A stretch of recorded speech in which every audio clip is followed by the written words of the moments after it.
চাঁদের আলো থমকে আছে কুয়াশার ভিতর।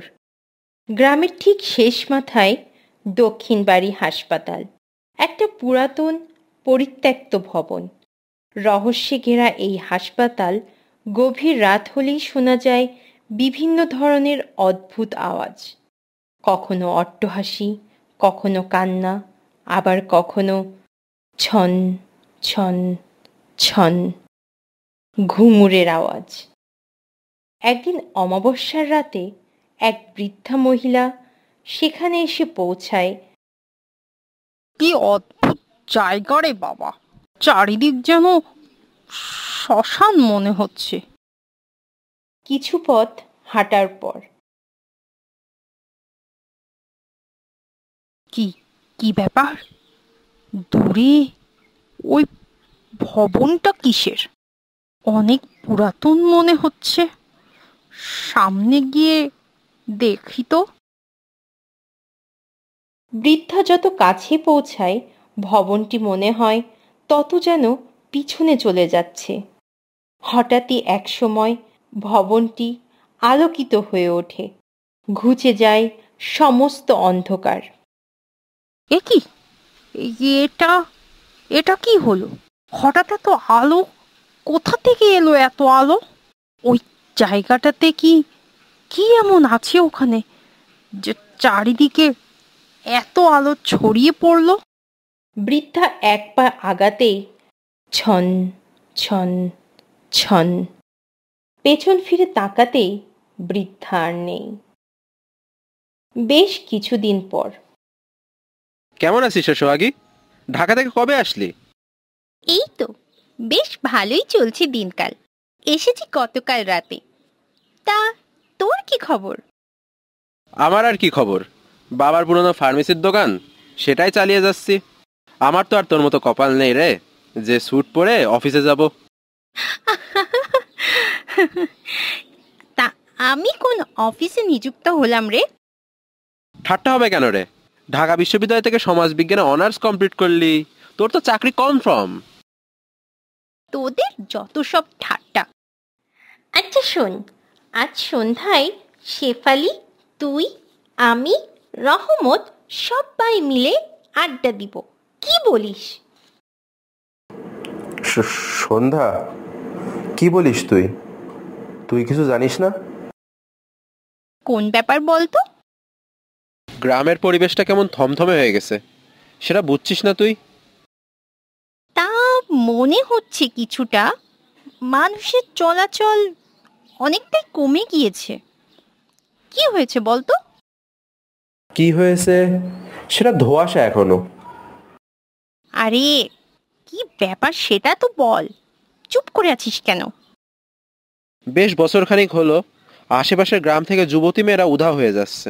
কারো কারো বীভৎস লাশ পাওয়া যাচ্ছে কয়েক মাস পর, কেউ আবার পুরোপুরি গুম। কি বলিস? ব্যাপারটা তো অনেক চিন্তার। এখন দিনের বেলাতেও মানুষের চলাচল কমে গেছে বুঝলি। তবে আশার বাণী এই যে এই গ্রাম থেকে এখনো কেউ উধাও হয়নি। না না, এটা একটা সিরিয়াস ব্যাপার, তুই বুঝতে পারছিস? বাট খুনি শুধু যুবতী মেয়েদেরকেই টার্গেট করছে কেন? কারণ যুবতী মেয়েদের আমি সহ্য করতে পারি না, আমার আত্মা তৃপ্তি পায় ওদের খুন করে। বিমল, ভয় পেলি তো? এটা কোনো ফাজলামি ছিল না। আরে আমি যদি জানতে পারতাম তাহলে তো কেস সলভই হয়ে যেত। কিন্তু এটা তো সত্যি একটা রহস্যের বিষয় চারিদিকে ঘুরপাক খাচ্ছে। তোর রহস্যতে একটু ঘি দিই। মানে? আজ পর্যন্ত এই গুম খুনের বিষয়টা ছিল আশেপাশের গ্রামের মধ্যেই। এই গ্রামের কোনো মেয়ে এখনো পর্যন্ত মারা যায়নি। কিন্তু কিন্তু কি? থামলে কেন বল। গত অমাবস্যার পর থেকে রহিমা দাদিকে পাওয়া যাচ্ছিল না।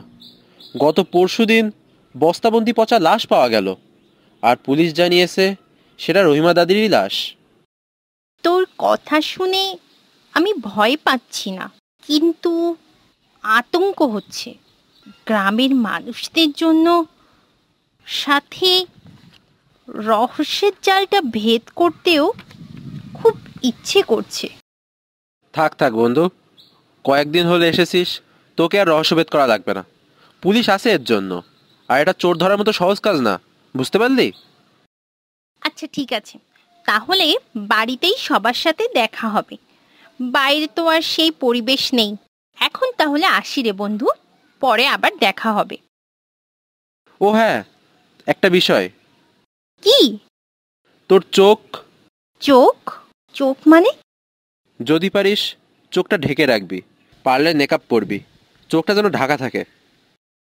কেন, সেটাই তো বলবি। কারণ এখন পর্যন্ত যারা মারা গেছেন তাদের কারো কারো লাশ পাওয়া গেলেও তাদের কারোর চোখ ছিল না। চোখ ছিল না মানে? সবারই দুটো চোখ উঠিয়ে নিয়েছে ওই খুনি। বীভৎসভাবে খুন, সাথে দুটো চোখ উধাও। How cruel he is. যাক, মাথা থেকে সবটা ঝেড়ে ফেল আর দ্রুত বাড়ি যা। এই নে তোর টেস্টিওজমি, ছোট থেকেই তো পাগলের জন্য তুই। তোর সব মনেও থাকে। আচ্ছা যাই রে বন্ধু, পরে আবার কথা হবে। এভাবেই কেটে যায় বেশ কিছুদিন। সোহাগে, কি করছিস রে মা তুই? তেমন কিছু নয় বাবা, ম্যাগাজিন পড়ছিলাম। কিছু রহস্যময় আর্টিকেল বেরিয়েছে ম্যাগাজিনে, তাই। আচ্ছা মা শোন, গার্লস স্কুলে আজ ম্যাজিক দেখাবে, তুই কি যাবি? ম্যাজিশিয়ান? আমাদের গ্রামে? আমাদের এই গ্রামে? তাও আবার গার্লস স্কুলে? আরো অদ্ভুত ব্যাপার হলো, ম্যাজিশিয়ান একজন মহিলা। বলো কি বাবা, তাহলে তো যেতেই হচ্ছে। সন্ধ্যায় রেডি হতে গিয়ে সোহাগীর মনে পড়ে বিমলের কথা, তাই সে মেকআপ পরে। দারুণ দারুণ ম্যাজিক দেখানো হয়, কখনো ফুল থেকে কবুতর, আবার কখনো রুমালের ভেতর থেকে বেরিয়ে আসে খরগোশ। বাট ইন্টারেস্টিং পার্টটা হয় একদম লাস্টে। গুড আফটারনুন সুনয়নারা। আজ আমি আমার শেষ জাদুটি দেখাবো, কিন্তু তার জন্য আমার একজন মেয়ে লাগবে। আমি আসতে চাই। আমি যাকে চাই সে হলো তুমি।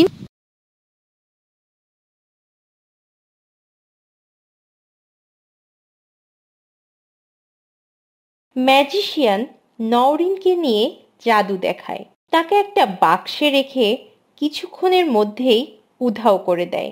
কিছু সময় পর তাকে আবার সে ফিরিয়েও আনে। জাদু দেখা শেষ করে সোহাগী বাড়ি ফেরে। পরদিন সকালে। মারে, উঠ মা, উঠ, অনেক বেলা হয়ে গেছে। কি হচ্ছে বাবা? তুই জানিস কিনা জানি না, কিন্তু কি হয়েছে সেটা তো বলবে।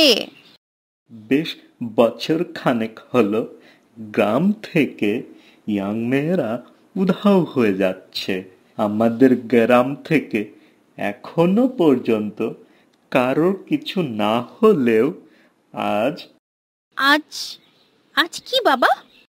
একটি মেয়েকে পাওয়া যাচ্ছে না। সংবাদপত্রে এই নিখোঁজ সংবাদ দেখলাম। আল্লাহ না করুক মেয়েটা ওই জালিমের হাতে যেন না পড়ে। দ্রুত তুমি পেপারটা দাও। আরে এ তো। কি হয়েছে রে মা? আমি আমি আসছি বাবা, আমি আমি এক্ষুনি আসছি। সাবধানে যাস মা।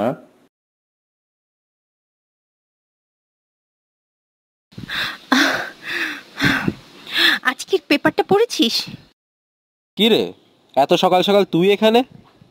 নওরিন নিখোঁজ। কে নওরিন? করিম চাচার মেয়ে নওরিন? শোন, কালকে গার্লস স্কুলে এই মেয়েটাকে নিয়ে ম্যাজিশিয়ান ম্যাজিক দেখিয়েছিল। ধুর, কি বলছিস? ম্যাজিশিয়ান শুনছি তো একজন মহিলা, তার দ্বারা কি এসব? শোন, জগতে কোনো কিছুই অবাস্তব নয়। এখন এখন আমাদেরই কিছু একটা করতে হবে। আমরা? কি বলিস তুই? হ্যাঁ, তুই, আমি, চল। বিমল ও সোহাগী হাঁটতে হাঁটতে দক্ষিণ বাড়ি হাসপাতালের কাছেই চলে যায়। এ কি, হাঁটতে হাঁটতে কোথায় চলে আসলাম রে? কেন, কি হয়েছে? আরে, একে সন্ধ্যা হয়ে যাচ্ছে, তারপর আবার হাসপাতালের সামনে। দ্রুত চল, দ্রুত বাড়ি যেতে হবে। বিমল, এভাবে সবাই ভয় পেয়ে পেয়ে আজ সবাই খুনির হাতের পুতুল হয়ে গিয়েছে। আমাদের এর রহস্যভেদ করতেই হবে। তাহলে চল সিংহের গর্তে হানা দিই। তাহলে তুই বলতে চাচ্ছিস খুনি হাসপাতালের সাথে জড়িত? আমি বলতে চাচ্ছি এই হাসপাতাল আজ 10 বছর ধরে বন্ধ, তারপর রাত হলে হাসির শব্দ, কান্নার শব্দ নাকি ভেসে আসে। তুই কি নিজে শুনেছিস? কি? দেখ বিমল, এইভাবে গ্রামের প্রত্যেকটা মেয়েকে আমরা শেষ হয়ে যেতে দেখতে পারি না। তুই এখন কি চাচ্ছিস এই সন্ধ্যাবেলা? আমি হাসপাতালের ভেতরে যাব। তোর কি মাথা পুরোটাই খারাপ হয়ে গেছে? হ্যাঁ, চল আমার সাথে। বিমল ও সোহাগী যায় হাসপাতালের ভেতরে।